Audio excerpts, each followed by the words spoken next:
वफाकी दारुल हुकूमत इस्लामाबाद से मैं हूं वकार बगा और आप देख रहे हैं मेरा फेसबुक और यूट्यूब चैनल। आज मैं मौजूद हूं सेंटोरस मॉल के सामने।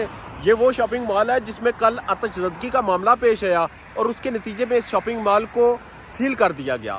सील करने से पहले इस मॉल में मौजूद जो मालिक हैं उनके भाई सरदार यासिर इलियास को गिरफ़्तार किया, धक्के मार के पुलिस अपने साथ लेगी। पुलिस ने गिरफ़्तार क्यों किया, अभी तक की जो इतलात हैं, खबरें हैं, वो ये हैं कि कार्य सरकार में मुदाखलत करने पर गिरफ़्तार किया।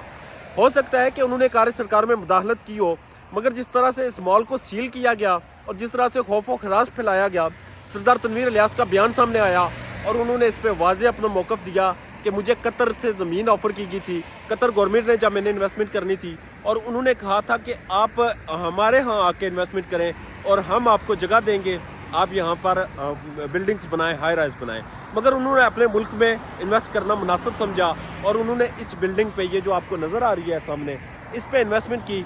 और इन्वेस्टमेंट करने के बाद उनके साथ हालात ये पेश आए कि सियासी बुनियाद पे, चूँकि वो एक सियासी जमात के साथ एफिलेटेड है और वज़ीर-ए-आज़म आज़ाद कश्मीर हैं, जिसकी बुनियाद पे वज़ीर-ए-आज़म पाकिस्तान शहबाज शरीफ ने नोटिस लिया। मुअज़्ज़म मुल्कों में ये होता है कि नोटिस जब लिए जाते हैं तो नोटिस का एंड ये निकलता है कि उस नोटिस की बिना पर रिलीफ दिया जाता है बिज़नेस कम्युनिटी को। मगर बदकिस्मती से हमारे मुल्क में रिलीफ के बजाय हमारे प्राइम मिनिस्टर ने कार्रवाई का हुक्म दिया और कार्रवाई के नतीजे में ये शॉपिंग मॉल सील कर दिया गया। मुझ जैसे बेशुमार लोग हैं जिन्हें जब भी शॉपिंग करनी होती थी, जब भी कुछ लेना होता था, वो सेंटोरस मॉल आ जाते थे। इसकी वजह ये थी कि यहाँ पर एक छत के नीचे आपको बहुत कुछ मिलता था। इस्लामाबाद में और भी कुछ शॉपिंग मॉल्स हैं, मगर ये शॉपिंग मॉल इस्लामाबाद की पहचान बन चुका था। इस्लामाबाद से बाहर से हमारे जितने भी दोस्त यहाँ पर आते थे, उन्हें अपने बच्चों के लिए, अपनी फैमिली के कुछ लेना होता था, वो इस शॉपिंग मॉल का रुख करते थे।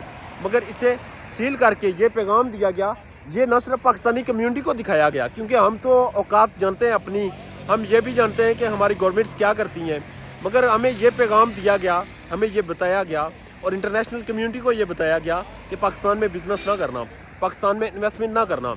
अगर तुम लोग इन्वेस्टमेंट करोगे, अगर तुम लोग यहाँ पर बिज़नेस करोगे तो रगड़े जाओगे। और अगर बिज़नेस करना है तो याद रखना, सियासी ताल्लुकात ना बनाना, सियासी बुनियादों पे ये काम ना करना, क्योंकि अगर तुम लोग सियासी बुनियादों पे काम करोगे, अगर तुम यहाँ पे सियासी बुनियादों पे अपने मामलात चलाओगे, तो उसके नतीजे में तुम्हारे भी कारोबार फ्रीज़ कर दिए जाएंगे, तुम्हारे भी बिज़नेस सील कर दिए जाएंगे। और बिल्कुल इसी तरह सरदार तनवीर इलियास का बिज़नेस सील कर दिया गया। एक अगर न्यूट्रल होकर इस चीज़ का एनालिसिस करें तो सरदार तनवीर इलियास को यकीनन कोई फ़र्क नहीं पड़ेगा कि उसकी एक बिल्डिंग को उन्होंने सील कर दिया, क्योंकि उसकी बहुत सी कंपनीज़ हैं, न सिर्फ पाकिस्तान में बल्कि बैरून ममालिक भी हैं। मगर ये जो शॉपिंग मॉल था, ये पहचान था, ये पहचान इस्लामाबाद की था, ये पहचान यहाँ पर आने वाले लोगों के लिए हम सब की पहचान था कि यहाँ पर इस्लामाबाद में अगर कोई जाते हैं तो कोई आपके पास अच्छी जगह है जहाँ पे आप बैठ सकते हैं। वरना तो आपने इस्लामाबाद में सीडीए इतना टैक्स इकट्ठा करता है कि आपके नाले आप आज तक कवर नहीं हो सके। आज तक यहाँ पर जब भी मौसम तब्दील होता है तो मच्छर हमें खाते हैं, मच्छर हमें काटते हैं, मगर आपने वो काम नहीं किया।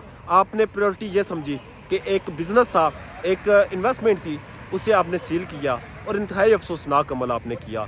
और यकीन करें, दिल से अफसोस हुआ कि एक इतना बड़ा जो सेटअप बनाया गया था, इतनी बड़ी चीज़ थी जो इस्लामाबाद में, उसे सील करके इंटरनेशनल कम्युनिटी को, बिज़नेस कम्युनिटी को ये एक मैसेज दिया गया कि पाकिस्तान में इन्वेस्टमेंट ना करना।